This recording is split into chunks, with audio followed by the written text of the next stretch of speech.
Welcome back to Coffee and Colorful Conversation. I hope you are having an amazing Wednesday, hump day, whatever it is that you're calling it these days. We can all agree this has been a very strange year, to say the least. I'm hoping that I am live. This new Facebook setup is very confusing, so I'm hoping that you all can see me. I don't want to lose this spot because I wanted to read you something from my Facebook. So if somebody can just comment real quick, yes, we can see and hear you, so that I don't proceed to talk to myself. Or Kim, can you see and hear me okay? Anne, hello, good morning. Yes, it has been a while. You must be a busy, busy girl. And of course, there's the time difference with us, so I get that too. So see and hear me. Give me thumbs up, heart, some way to let me know that you can hear me okay and I can go on my rant today. No, not a rant, but a good topic. I know there's a little bit of a delay, so I'm not, okay, good. And Anne gave me the thumbs up, I'm good to go. So I'm trying something different today and I'm sharing in more than one Facebook page, so I'm hoping that doesn't mess with my connection. So today I wanted to talk about the potential that we all have as hairstylists. Recently, there was someone who was posting in multiple Facebook groups the same question. She's probably coming up with a course or some sort of training, and she was doing her recon, and she said, if you could change anything about our industry, what would that be? And of course, there was a gigantic, enormous list of all the things that everyone would want to change. And to me, looking at the answers as a life coach and as someone who has done a lot of inner work and understands that we are 100% in control of our life and our circumstances, what I saw a lot of is victim, victim, victim, victim, victim. Every answer to me was coming from that I'm stuck, I'm a victim, this always happens to me, I can't get a break kind of thing. So if you follow me regularly, especially on these coffee chats, you know that I am a big believer in perception is 100. It is everything. How you perceive things to be is what you truly believe it to be, and you will not accept anything else. This is my truth. I'm sticking to it. That's the end of it. So I always say I try to behave myself and not answer back when I'm feeling that frustration. But this one got me and I couldn't not answer. So here it goes. So I forget what group it's even in, and I'm not going to mention the person's name, but her answer was more, and she did the dollar sign, more dollars, LOL, that's it. And I was like, oh, this is so easily changed. And I want this girl to know that she has a choice, that this is not happening to her. She is choosing whatever her money is that she's receiving is her belief around money and her circumstance around money, but it's not permanent. So I answered blank, blank, her name. That is the best part of our industry. You have no limit to your income potential. Keep educating yourself. I went from starting out at $18 for a root retouch, true story, my own business in 1989, my own choice to set that price was $18 for a root retouch. The color itself was probably $5 back then. So I had zero business sense. I just made it up. I was like, that sounds good, $18. And my haircut, if you got a touch up and a haircut, it was a whole $28 because my haircut at the time was also $18. So of course, when I bundled a root retouch and did the haircut, I had to throw in a sale. I had to make it a bundle price. Shame on me. At 22 years old, not knowing and understanding business, that seemed like a good idea. Now it is $98, not including a haircut or blow dry. Anything is possible. To which she answered, yeah, I enjoy having a life other than hair though. I find most people who do make decent money doing hair, that's all they do. 12-hour days, color in between color. How's your body holding up? We pay a lot to go to school and come out making almost minimum wage at first. I've been doing hair 10 years. So of course I had to answer back. I couldn't leave it at that. I said, 34 years now, and the key is not double booking and not working 12-hour days.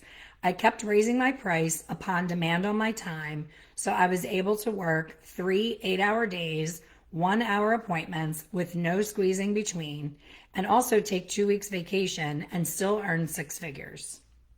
To which she answered, well, that's great. I'm happy for you. I'm not saying it's impossible, but you're definitely a lot more fortunate than a lot of hairstylists. It depends where you're located. So now I'm fired up because I'm so tired of hearing that the location is the issue with them not being successful. You are not a tree. You are not rooted and crazy glued to your location.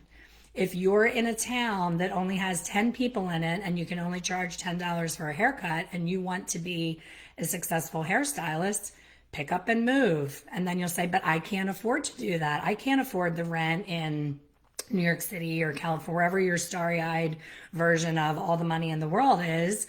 And that's not true either. You can rent a room in someone's home. You can have 4 roommates in a 2-bedroom apartment.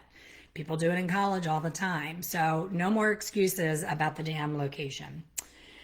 So I said, I hear you. Or no, I said, I hear that a lot about location, but would have to respectfully disagree. You can be in a building in the middle of nowhere, which I was, with no sign and be fully booked through word of mouth referrals.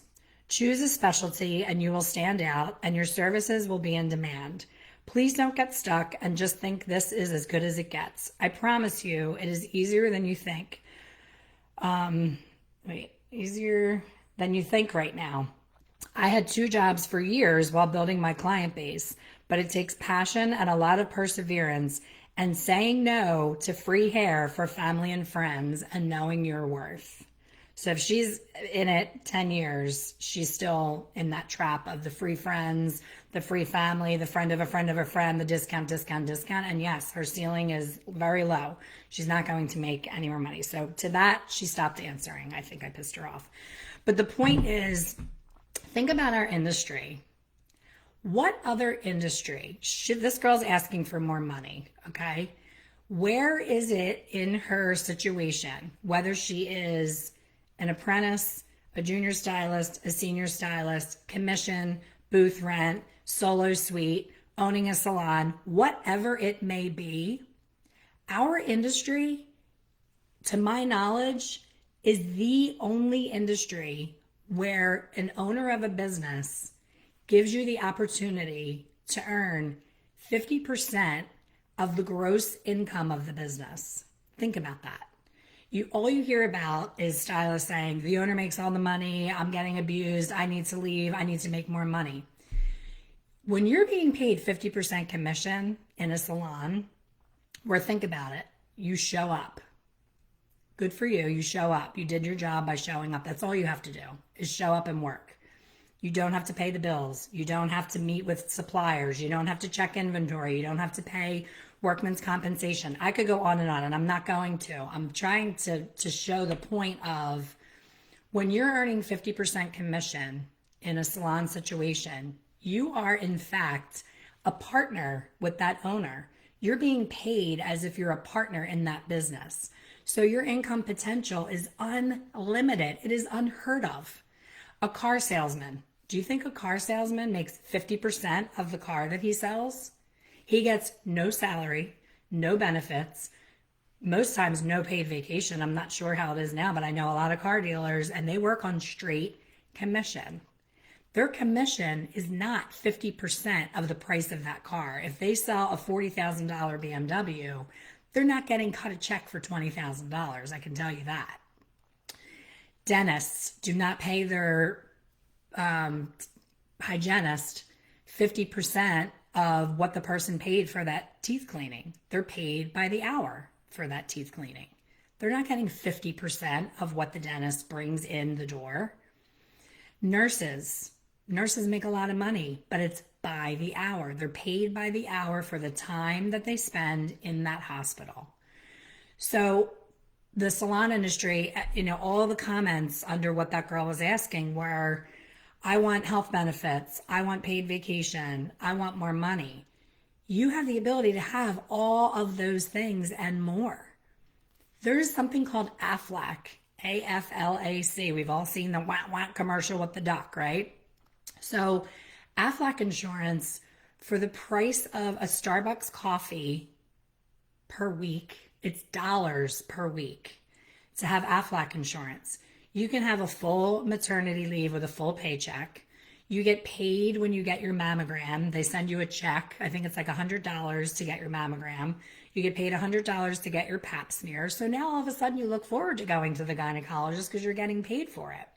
If you're in a little fender bender and your airbag goes off and an ambulance comes and you get taken to the hospital by ambulance, you get paid from AFLAC because you went in an ambulance and you paid dollars per week for the coverage.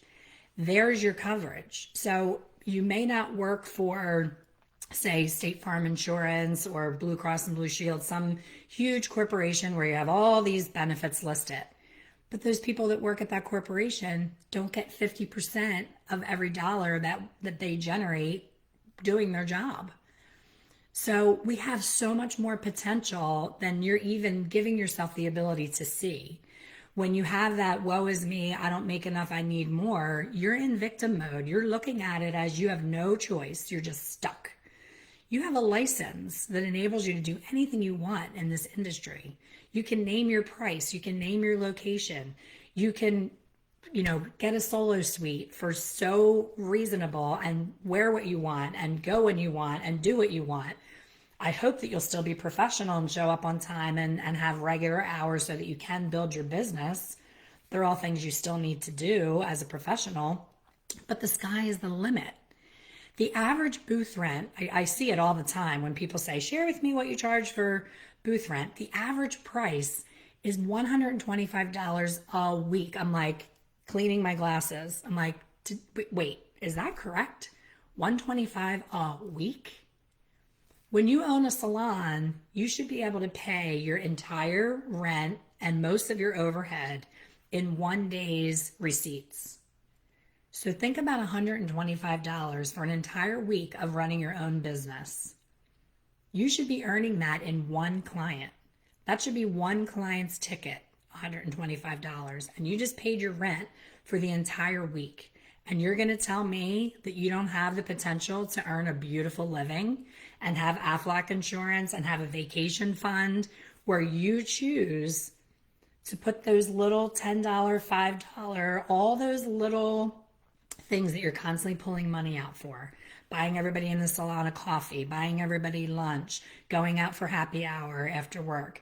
If you decide that you want 2 weeks vacation, trust me, I've done it. I promised my family, I said, we are going on vacation every year. I don't care if we have the money or the time.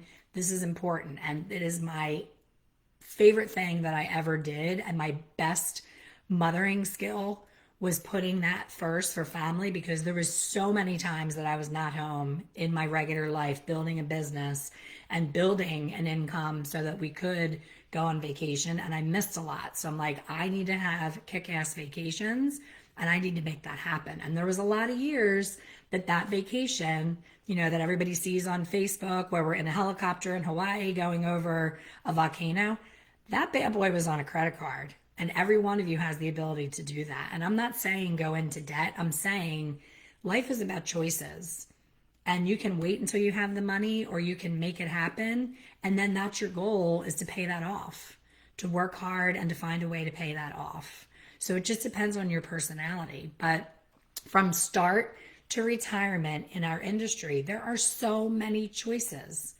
If you chose to go the route of, I'm scared, I don't understand, I don't know how, I want to just cut because cutting is comfortable for me, and you go to a chain salon and you made that choice.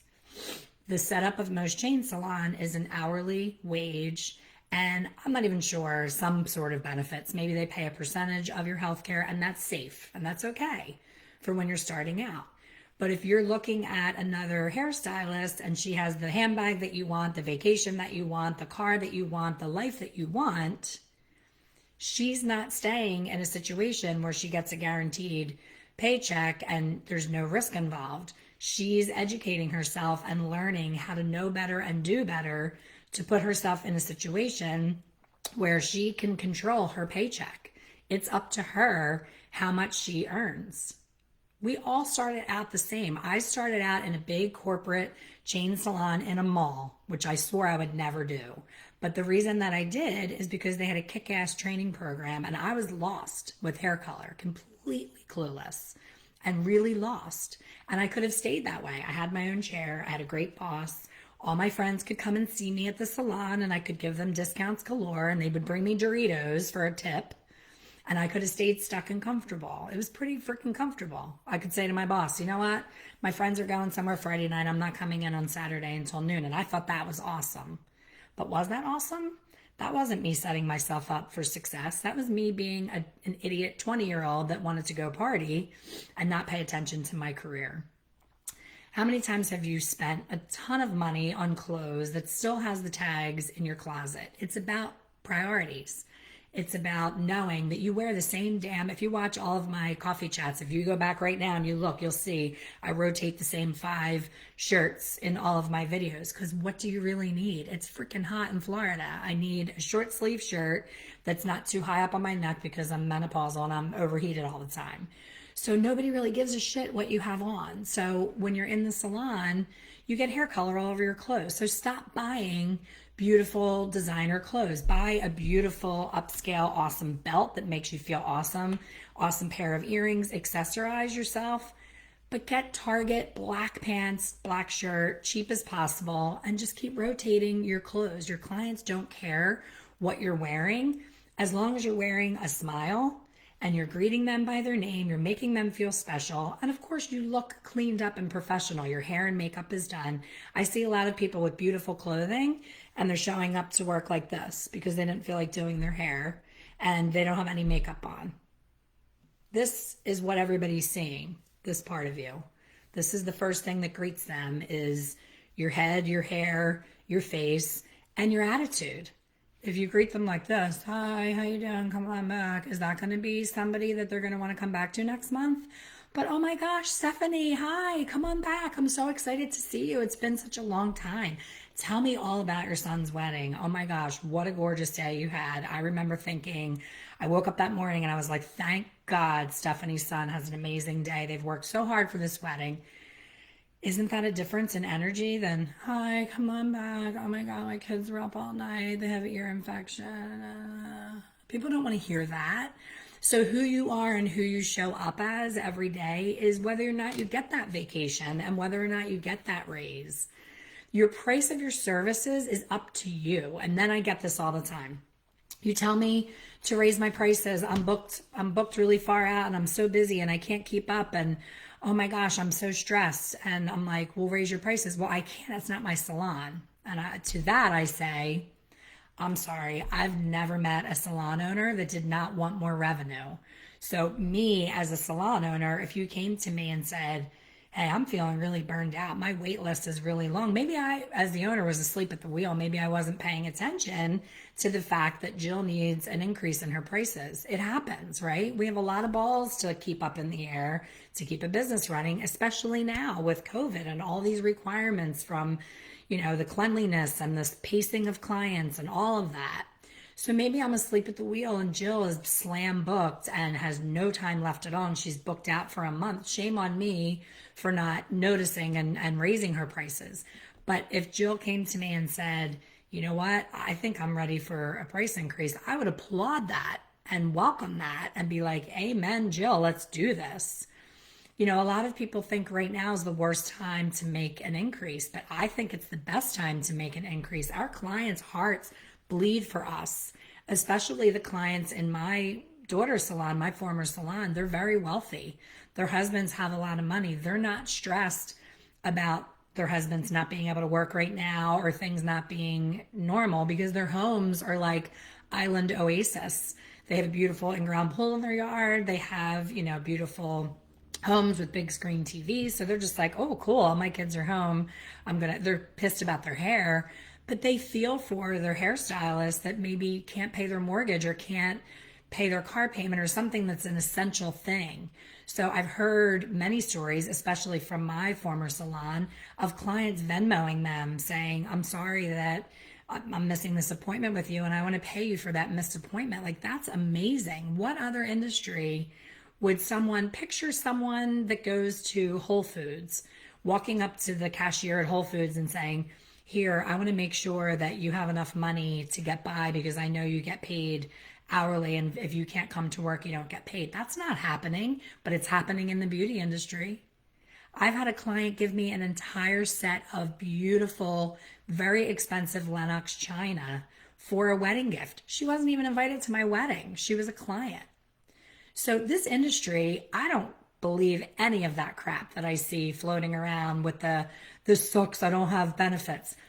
When you have benefits, when you're working at a gigantic company, trust me, you're paying for those benefits. You're generating so much income to that business that they can easily pay your health benefits. And in most cases, you're paying 50% anyway. So if benefits bother you, join the PBA. Who on here belongs to the PBA? I guarantee there's maybe one or two people. Put in the comments, I belong, if you belong to the PBA. Most of you are going to say, what the hell is the PBA? The PBA is the Professional Beauty Association, and people were saying in those comments, we need a union. We need to form a union so that we get more protection and we get more things. Guess what? That's what the PBA is. It's a group of people that go and fight the government on tax credits for us the way that waiters and waitresses do. They're fighting the fight without you, and you don't even know that the PBA exists. So if you want something to change, instead of getting on your computer and bashing somebody's, Vivid that didn't turn out correctly and being a mean girl on Facebook groups, go on Google and research, group benefits for the hair industry, the beauty industry. Where can I get cheaper benefits? You can get them through PBA. We got ours through the Chamber of Commerce in the city that our salon is in. We joined a group so that we could be put in a group so that we could get more affordable insurance. 50%, guys, you are a partner in a business at 50% and you have no skin in the game. You don't have to wake up in the middle of the night with your heart pounding out of your chest that COVID has made you not able to pay your mortgage and what's going to happen. You don't have any of that worry. You get 50% of everything that you do. And then the first thing that I see in the groups when people do go on their own and they either rent a chair or rent a suite is, now, I'm not required to pay rent right now, am I? Because I can't work. And I just chuckle and I'm like, what do you think business ownership is about? It's taking the leap. It's having the balls to take the risk. There's going to be risk and there's going to be positives and negatives. And the negative is you're on the hook, girlfriend. Like somebody said in one of the groups, I don't have to pay my rent when it falls on a holiday, do I?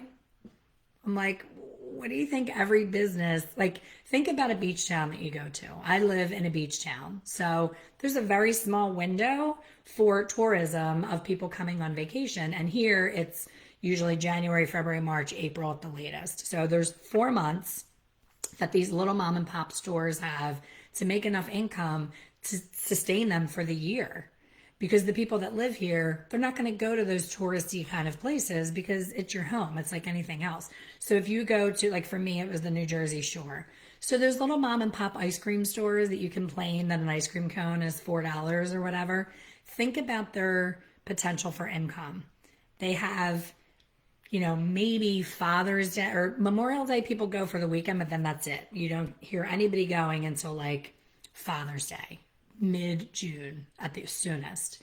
And then everybody's back to school by August. So you have June, July, and August to make enough income to pay your rent for 12 months.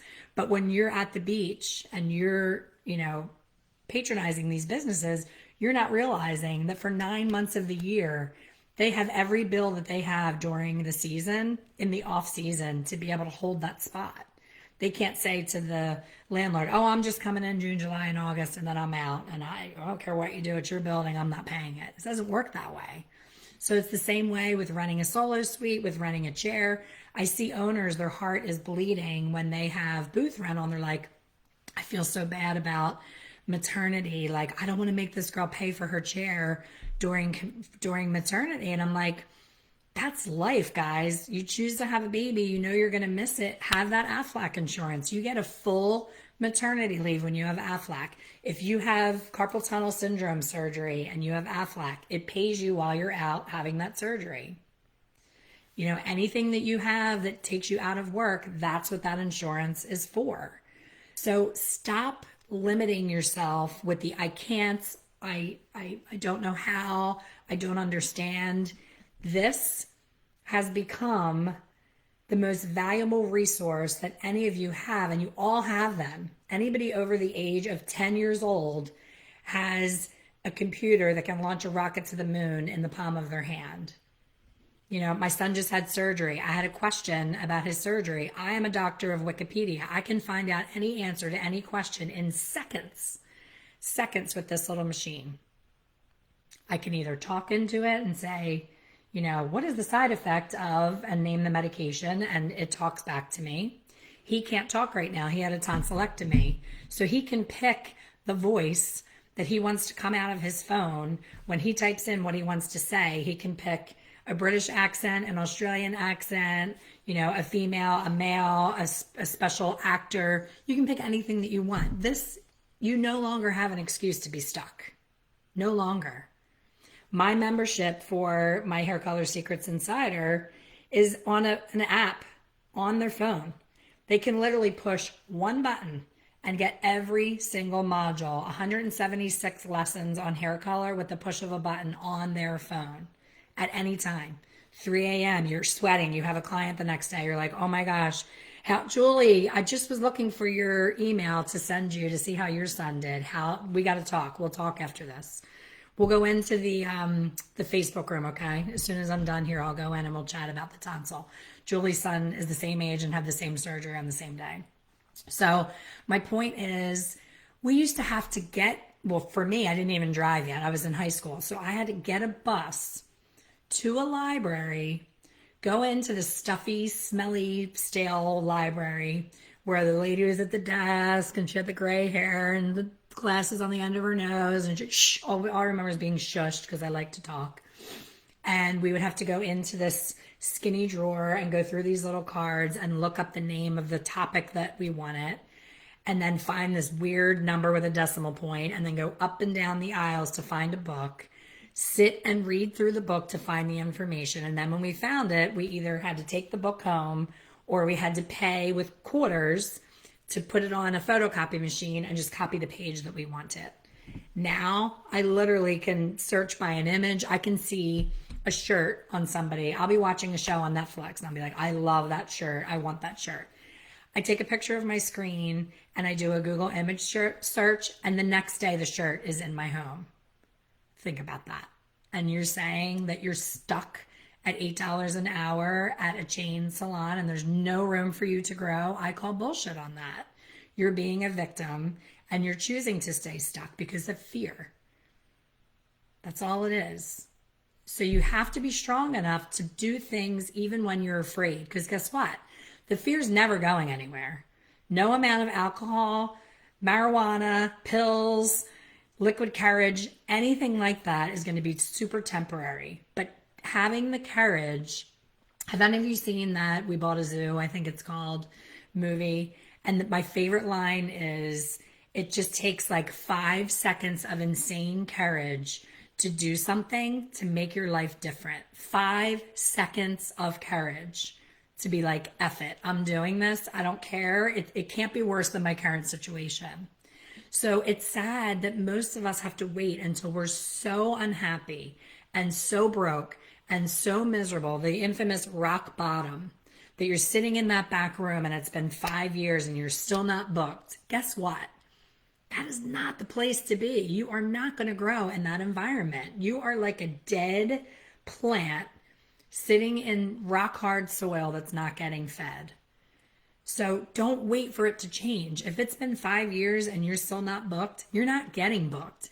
And you're waiting for this magical busy bus that used to exist in the 80s and 90s. It did. Trust me. People used to just show up with the hair that we talked about, with the no makeup, with the stains all over their shirt, hungover, reeking of alcohol from the night before. Early 90s was famous for that. And just show up and just, are you okay? Some weird sound just came from my living room. I hope everybody's okay.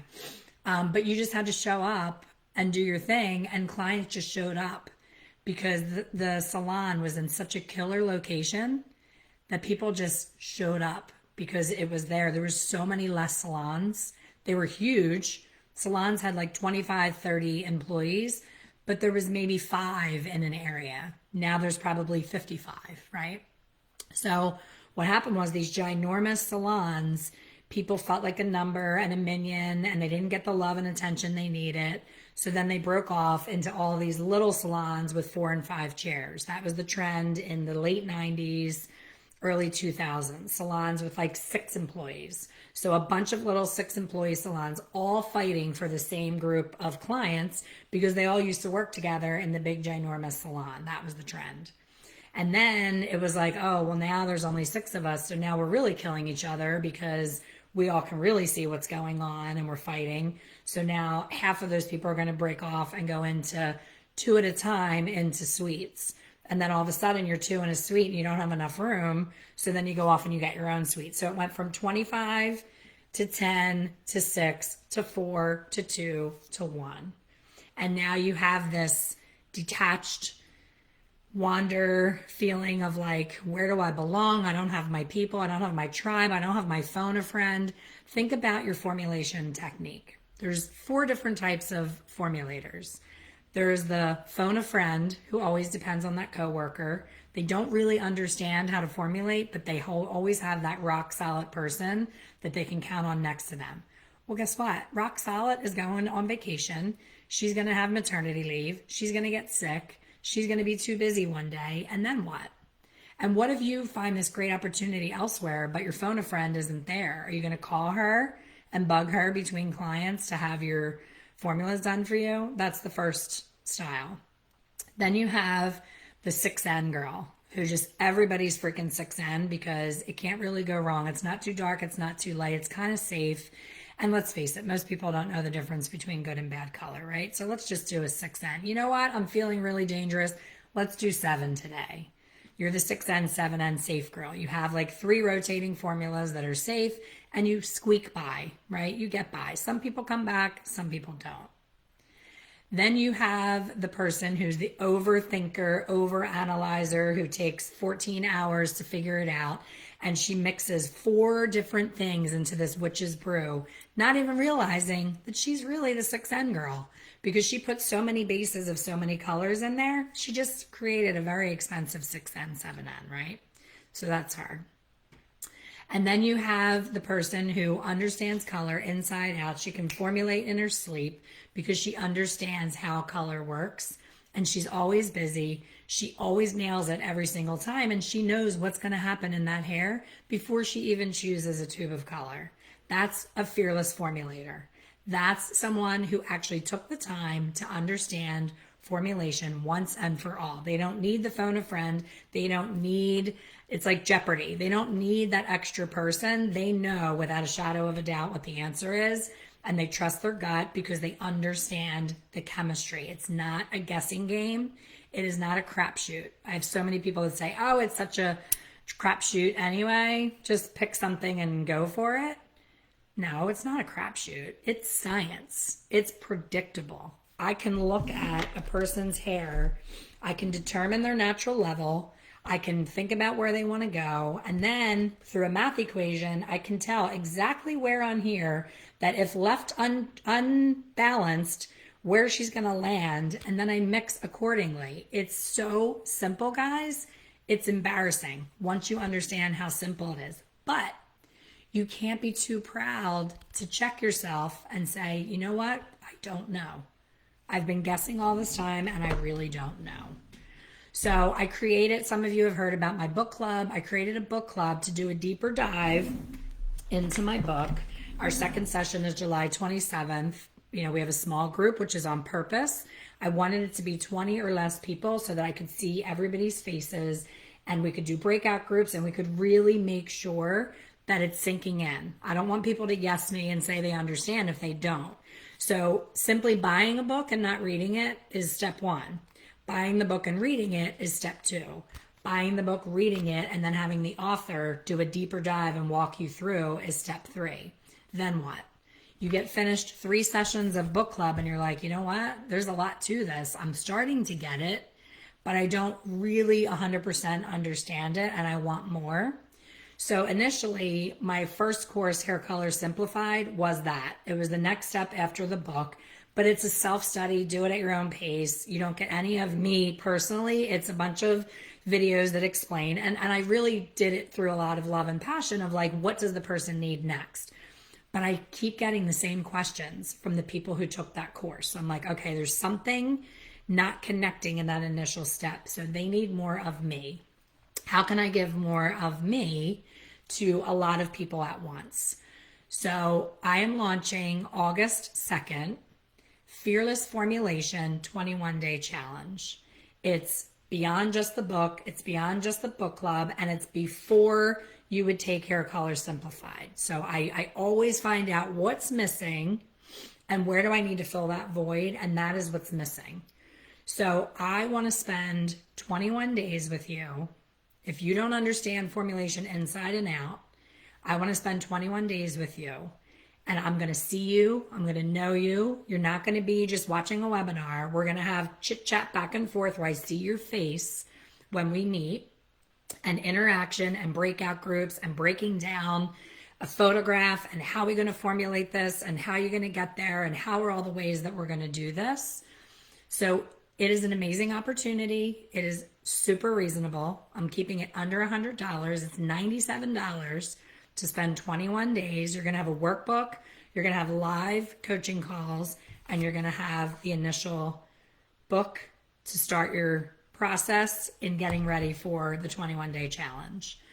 If you don't understand after 21 days of this course, if you still don't understand formulation, there's something in the homework that you're not doing.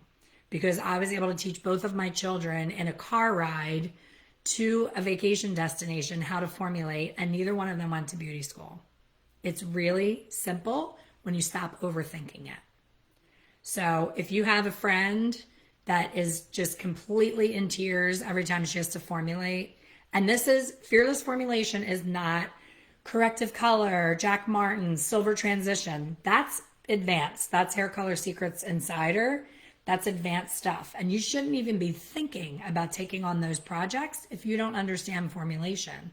Because what you're going to do in trying to take on a big project when you don't know formulation is you create a bigger correction. There was a post yesterday. I don't know if I'm going to be able to get right to it, but man, was it a mess. And it was a professional hairstylist that did the work. And then the person trying to fix it was a professional hairstylist. And oh man, I'll post it if I can find it later. It was like, you know what? I might have taken a picture. It was like tiger stripes galore. Yes, I did take a picture because I couldn't unsee it. So this was, I'm sure some of you saw that floating around. Like, that's a lot going on. And the person's post that went with that photo was, I need help. I just started using Olaplex. I followed the exact directions from the Olaplex box, and I understand that it dilutes the bleach. But when I was doing the highlights, it didn't lift properly. It was very patchy. Can someone help or explain why this happened? Another problem that occurred was that I needed to lift up to 8, but it lifted to 6-ish and brassy. So this person believes that putting Olaplex in her lightener created this result. That was Olaplex's fault. So anyone on here that uses Olaplex or understands what a bond builder is will find the humor in that answer. You know, Olaplex can't do this. This is either something else was going on in that hair underneath, there was splat or henna or something where it just simply could not be lifted in areas. Mineral deposit, you know, ends refreshed over and over and over with permanent color. There's a million things that could have gone wrong there, but Olaplex is not one of them. And I'm not even a huge Olaplex person. It's not that I don't like it. I feel like I'm a safe colorist and I understand the chemistry and I don't beat up the hair enough to need it. I have it if I need it for a really bad, something that someone else did crazy and I'm trying to fix. I'll use it occasionally, but it's not my go-to. So it's not that I'm trying to be, team Olaplex, but that was not Olaplex. So a lot of colorists play the blame game. Oh, honey, what medication are you on? Something's going wrong with this color. Are you on blood pressure medication? Get your ass to a class. The clients are not on blood pressure medication. And if she is, it has nothing to do with that mess being on blood pressure medication. You can't blame that on medication, honey. Stop. Stop the excuses of, oh, well, you just pull a lot of warmth. I can see you have a lot of red in your skin, so you're just made that way. And we can't get you lighter than, no, not true. If you understand formulation and you understand what you're doing, you will know that 80% of corrective color was created by a professional colorist who did not understand the chemicals that are in their hand and how powerful they are and how wrong you can go when you don't understand. So stop making excuses for your lack of income. I went from $18 a retouch to $98 with no blow dry, no haircut. And in my opinion, going from 1989 to 2020, it should be a bigger difference between 98 and 18. Think about cost of living alone, cost of supplies, cost of color, cost of rent, cost of overhead. That's really not that big of a jump. I'm proud of that jump, but it was always up to me. It was always me being afraid. Oh my gosh, I'm going to lose them. Oh my gosh, I'm getting too cocky. Oh my gosh, I'm busy. But if I raise my price, I'm not always going to be busy. I'm going to lose people and then I'm going to be hungry again and then I'm going to have to lower my prices. It's all up here, guys. So talk to her. Have a talk to her. Don't talk to your boss. Don't blame your husband. Don't blame where you live. Don't blame anybody but yourself because you are in control of your destiny. It's all up to you. And I promise you, once you become special, once you get so good at something that the word of mouth buzz gets going, that it doesn't matter if you're down an alley, in a basement, in a speakeasy salon that has no sign on the door. I've seen it happen in my area. There was this guy that gave the most kick-ass, like a Yosh Toya bob. It was like this swingy Vida Sassoon. That person swung their head, man. There was not a hair out of place. And he was known, his name is Norio of Tokyo. He was an Asian gentleman. He was one person in this shitty location that was in like the basement of, it was a storefront community, but he was down in the basement. And he was booked for months. And he charged over $100 for a haircut when everybody else was $35. So don't tell me about your location. I don't have time to hear that. It's bullshit. I call total bullshit. And if it is location, move. Move, commute. I had girls work for me at my salon that were six-figure colorists that commuted an hour each way every single day for 7 years because they had to drive to a more affluent area to get that affluent client. They weren't going to get it in the area that they lived, and they were able to afford a beautiful house because they're out in the middle of nowhere, but they had the passion and purpose to drive an hour each way to receive that income. So there's ways to make it happen. Stop using excuses and get busy and get educated. So that's my rant for today. I shared this on a couple different pages because I'm playing nurse today, so I'm not going to be live on Hair Stylist Inner Circle, but this is going to be over there. It's in my Ask the Color Expert page as well as Expert Color Solutions. So stay tuned. If you're on my email list, you'll be getting emails for the information on the Fearless Formulation program. I'm putting my website in here now. If you do not belong to my email list, you are missing out. You should have major FOMO because I send out free trainings, free videos, free content all the time. Sign up. You get my top 10 tips PDF and it puts you in my email list. So you will be alerted when the Fearless Formulation signups are ready. And I hope that you are going to join me and explode your hair color career. So have a great, happy Wednesday. And I will see you all next Wednesday. Have a great week.